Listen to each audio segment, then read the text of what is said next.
तो हेमंत सोरेन के साथ भी वही हालत है बेचारे का। और इसलिए हमने कहा कितना भागोगे, भागते भागते एक दिन तो वही जाना पड़ेगा, वो हर बार जेल में। उस जेल को भी अभी बनवाए हैं, पता है कि नहीं आपको? हमें पता था कि इस राज्य में ऐसे ऐसे लोग होंगे जो राज को सोचेगा, तो लोगों को कम से कम और जगह मिलेगी। और साथ ही इन 4 वर्षों में हेमंत की राज में क्या हुआ? कानून व्यवस्था बिगड़ी हुई, चोरी डकैती हत्या अपहरण रोज हो रहा है, बहु बेटियां भी सुरक्षित नहीं है। अब लोगों से कहते हैं कि भाई जब बाबूलाल मरांडी मुख्यमंत्री थे, अर्जुन मुंडा मुख्यमंत्री थे, रघुवर दास जी मुख्यमंत्री थे, अपराधी खौफ खाते थे, डर से भाग उठते थे। लेकिन जब से हेमंत सोरेन जी मुख्यमंत्री बने, बेखौफ होकर के अपराधी अपराध कर रहे हैं। आज वो लोग भयभीत हैं, डरे हुए, सहमे हुए। हमने पता किया कि फिर पुलिस डर क्या रही है। जब हम लोगों की सरकार होती है, बीजेपी की सरकार होती है, तो अपराधी भागते, पुलिस तो यही होती है। तो लोगों ने आकर के बताते हैं कि भाई आप तो पुलिस का काम ही बदल गया। पुलिस का काम था अपराधियों को पकड़ना, चोरों को पकड़ना, गुंडों को पकड़ना, जेल में डालना, उनको सजा दिलाना। लेकिन हेमंत सोरेन ने पुलिस को वसूली के काम में लगा दिया है। सड़क के किनारे खड़े रहते हैं, ट्रैक्टर से देखते हैं कि बालू कहां से आता है, उसको हरा हरा नोट वहीं मिल जाए तो छोड़ देंगे, और नहीं तो कोर्ट से आप जमानत कराओ। यही बात यही हो रहा है कि नहीं हो रहा है? हमने हेमंत सोरेन जी को विधानसभा में कहा था कि भैया तो ऑप्शन नीलामी करा दो। अब नीलामी नहीं कराते तो फ्री करा दो। जब हम लोगों की सरकार थी, यहाँ पर बैठे हुए रविंद्र राय जी खान मिनिस्टर थे, हमने इनसे कहा था कि बालू घाट को फ्री कर दो, झारखंड राज्य बना है तो झारखंड वासियों को कोई परेशानी नहीं होना। और कोई पकड़ता नहीं था। 2013 तक सब फ्री था।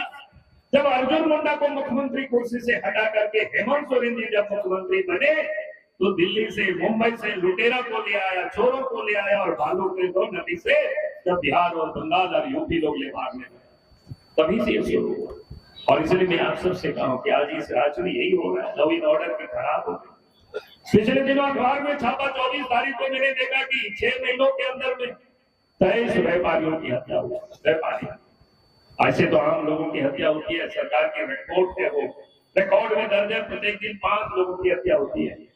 लेकिन 6 महीना में 23 व्यापारियों की हत्या हुई। उनमें से 9 लोगों ने तो पुलिस को इन्फॉर्म किया था, सूचना दिया था, हमारी जान को खतरा है, हमारी सुरक्षा की जाए, हमारी रक्षा की जाए।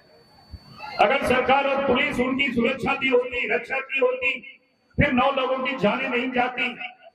लेकिन सरकार ने कुछ नहीं किया, पुलिस ने कुछ नहीं किया, हम लोगों की हत्या हो गई। और इसलिए मैंने हेमंत सोरेन जी से मत की मांग करके कि आप या तो एसआईटी गठित करके जांच कराइए। जिस भी पदाधिकारी ने लापरवाही की है, सूचना के बाद भी सुरक्षा नहीं कर पाई, तो उनके ऊपर कार्रवाई होनी चाहिए। अगर आज आप कार्रवाई नहीं करेंगे तो जिस दिन बीजेपी के नेतृत्व में सरकार बनेगी, उस दिन हम कार्रवाई करवा देंगे। और चाहे कितने भी बड़े पुलिस अफसर क्यों ना हो, अगर लापरवाही बरता गया है तो उनके ऊपर कार्रवाई होगी, उनको सजा मिलेगी। ये हालत इस राज्य की कैसे कानून व्यवस्था ठीक होगी?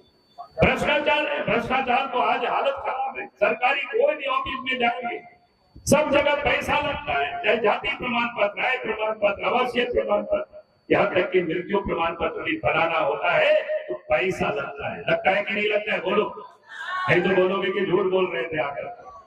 राशन कार्ड में भी अगर आपको नाम जोड़ना होता है तो उसमें भी पैसा लगाया लगता है कि नहीं? कितना लगता है राशन कार्ड में नाम जोड़ने पर? 3000। बताइए अब गरीब कहां से 3000 टका पाएगा कि राशन कार्ड को? अब ये हालत है इस राज्य की।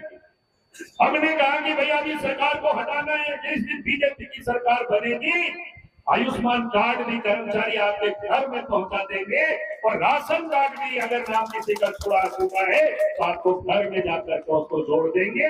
उसके लिए जनता को किसी ऑफिस की दरवाजा खटखटाना नहीं पड़ेगा। अब यही करने के लिए मैं आया, यही निवेदन, यही अपील करने की। और भ्रष्टाचार भला रुकेगा कैसे?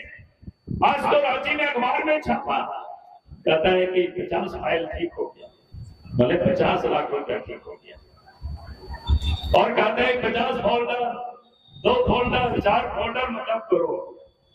और इसके बाद बॉस को बताते हैं, बोले कि बॉस का मतलब क्या होता है? जब बताती है तो बॉस मतलब ये हालत है इस राज्य की। जिस प्रदेश के अंदर में अगर फोल्डर में बात होती हो, फाइल में बात होती हो, बॉस में बात होती हो, ये काम दलाल करते, बिचौलियों करते, फिर भ्रष्टाचार कैसे समाप्त होगा? हेमंत सोरेन जी तो कहते थे कि हम शिबू सोरेन के बेटा है, अब डरते नहीं है। हेमंत है तो हिम्मत है, आज में तो ईडी नोटिस किया है तो आगे फिर रही, कभी सुप्रीम कोर्ट दौड़ लगा रहे हो, कभी हाई कोर्ट दौड़ लगा रहे हो। तुमने कहा कि भैया जब कोई चोरी ही नहीं की हो, गड़बड़ ही नहीं किया हो, तो डर क्यों रहे हो, भाग क्यों रहे हो? जाओ लेडी ऑफिस बता देना कि ये हमारी संपत्ति है, हमने कहीं किसी का कोई लूटा नहीं है। लेकिन डरता कौन है? वही नहीं डरता है जो चोरी करता है। तो हेमंत सोरेन के साथ भी वही हालत है बेचारे। और इसलिए हमने कहा कितना भागोगे, भागते भागते एक दिन तो वही जाना पड़ेगा, वो हर बार जेल में। उस जेल को भी हम ही बनवाए हैं, पता है कि नहीं आप लोग? हमें पता था कि इस राज्य में ऐसे ऐसे लोग होंगे जो राज को सोचेगा, तो लोगों को कम से कम और जगह मिलेगी। तो इसलिए मैं आप लोगों से यही कह रहा हूँ, इंद्र भगवान भी विशेष रूप से खुश है कि बारिश भी हो रही है और इस बारिश के अवसर पर भारी संख्या में आप सभी उपस्थित होकर आदरणीय हमारे प्रथम मुख्यमंत्री जी को आपने स्वागत किया, उनके संबोधन को सुना, इसके लिए भी आपके प्रति आभार। और आज इस संकल्प यात्रा का उद्देश्य उन्होंने बहुत ही विस्तार रूप से बताया है, इसलिए बताने की आवश्यकता नहीं है। इसी संकल्प के साथ कि संकल्प यात्रा में इस भ्रष्ट सरकार को झारखंड से समाप्त करना है और 2024 में लोकसभा के साथ साथ देश के यशस्वी प्रधानमंत्री आदरणीय नरेंद्र मोदी जी को प्रधानमंत्री बनाना है और झारखंड में भी अपनी सरकार बनानी है, भारतीय जनता पार्टी की सरकार बनानी है। इसी संकल्प के साथ आप सभी का फिर से तहे दिल से आभार व्यक्त करते हुए इस कार्यक्रम में हमारे पूर्व अध्यक्ष जदुनंदन पाठक जी भी हैं, काफी उनका भी सहयोग, सभी जितने भी इस कार्यक्रम में हमारे सहयोगी लगे हैं सभी को आभार व्यक्त करते हुए फिर से बहुत बहुत धन्यवाद। और आज के इस कार्यक्रम के समापन की भी घोषणा करती हूँ। धन्यवाद।